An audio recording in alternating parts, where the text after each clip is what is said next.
আলাইকুম, কেমন আছেন সবাই?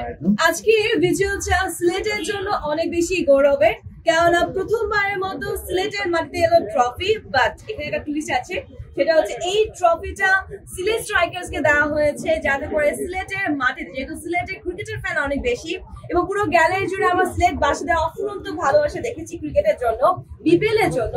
তাই এই কারণে সিলেট স্ট্রাইকার্স কে এই ট্রফিটা দেওয়া হয়েছে, যাতে করে সিলেট বাসীরা যতটা কাছে সম্ভব, নিকট থেকে সম্ভব এই স্বপ্নের ট্রফিটা দেখতে পারে এবং সিলেটের হাত ধরেই এই ট্রফির চেহারা উন্মোচন হয়ে যাবে বাংলাদেশের সকলের কাছে। জয়না দেরি করবো না, আমার সাথে সবার প্রিয় মুরাদ ভাইও আছে এবং এই ট্রফিটা এখনই এই ভিডিওর মাধ্যমে সবার সামনে সিলেট বাসীদের সাথে নিয়ে উন্মোচন করতে যাচ্ছি। আমরা 1 2 3 কাউন্ট করার পর পরে আমি এটা ওপেন করব এবং মুরাদ ভাই ট্রফিটা বের করবেন। আর ইউ রেডি মুরাদ ভাই? অবশ্যই রেডি, আপনারা সব রেডি। আমরা একটা উন্মাদনা হইতো প্রথম আমরা বিপিএল এর এই ট্রফি আমরা